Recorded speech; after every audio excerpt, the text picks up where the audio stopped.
Hi, I'm Elaine Avila. I'm a playwright, a grateful recipient of the Bill Millard Artist Fund, a Fulbright Scholar, and the founder of the LEAP playwriting program at the Arts Club Theatre. In my little video, I'm going to tell you how the Bill Millard Artist Fund helped me travel to collaborate with Azorean Portuguese theater artists, changed my values, and helped me find a way forward during our troubled times. Welcome to my video. The Azores are in the middle of the Atlantic Ocean. They're 9 islands. I was on the island of San Miguel and the city of Ponta Delgada, pictured on the right. This is Ponta Delgada. I was one of the first Fulbright scholars at the Ponta Delgada campus of the University of the Azores, and I was there to research and write 2 plays. One is about the Portuguese form of the burqa, pictured here. My female ancestors wore this for about 400 years, and whether it was because of the Muslim occupation, the Spanish invasion of Portugal, or it was the ultimate social distancing garment, it's still under debate. My grandmother and her sisters aspired to wear one of these capes. Here she is hugging someone on the lower right. I was able to interview university women who wear the cape today, women who dance folklorico dances about the cape in Ponta Delgada, and Maria Cristina Borges, who's an Angolan refugee and knows how to make capes. I was then invited to the Encontra Pedras Negras festival on the island of Flores. It's inspired by a book called Pedras Negras, or Dark Stones, by Dias de Mello. He is one of the most famous Azorean writers from my ancestral island of Pico there, but the Writers' Festival was in Flores, which is way up there on the left, and I couldn't afford to go without the Bill Millard Artist Fund, which enabled me to go to this beautiful island, meet with writers and artists from throughout the archipelago and the mainland, inspire the next generation of writers here at the high school, meet with people at Miradouros, perform in fields, and they read my play Fado, the Saddest Music in the World, which played to sold-out houses in Vancouver last fall.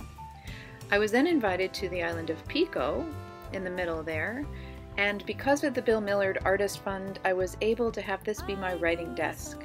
I was in a little village called Lagido, which was made out of those dark stones that I've been talking about. My ancestors had to build everything out of lava, and there I was able to work with rare libraries, interview all kinds of people, and meet 2 theater artists. Diana Zimbron here, she wrote 3 wonderful books. I met with her nearly every day. She translated my plays into Portuguese and performed them on a radio show, and I met with Terry Costa.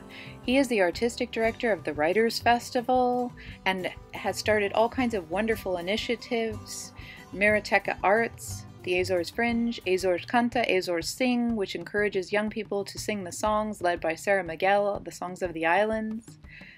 A Cordas Festival, which is a guitar festival. A Body Art Festival, which is international. I was able to see all these things, and he also inspires local crafts, and he's a theater director. He directed a play based on the works of Dias de Mello at the Whaling Museum, which has a beautiful theater that's like being inside of a whale. And it opens so that you can be out in nature itself. There were women cast as whalers, which is a lot of gender bending for our islands. And Terry Costa has agreed to direct my Capes play in Toronto and the Azores. The values I learned were desenrasca, which is to make do with what you have, that's on the island of Pico, listening to women whose stories who have never been told, the courage to try new things, all of which you do on a very remote island. I am about to move my Capes plays online as part of the pandemic, and we have figured out how to do socially distanced performances. So this is a way of saying thank you for encouraging artists during this time to figure out what our restart will be. I'd like to thank everyone at the Arts Club, Sarah Miguel of the Bruma Project, whose music you've been listening to, and thank you for listening.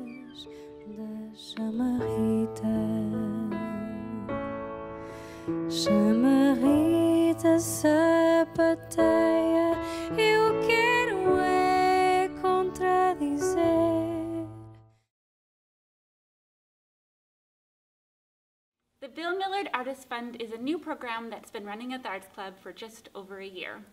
In it, artists, administrators, artisans from across British Columbia can apply to the Arts Club for grants to put towards any professional development dreams that they may have. We are so grateful to be able to have this fund, and we only have it because over 1,100 individuals made donations towards it. Those donations were all matched by the Department of Canadian Heritage, and now this fund lives permanently in our endowment. We're also so grateful to IA Financial and BMO, who have supported all of the digital content at the Arts Club over these last 4 months.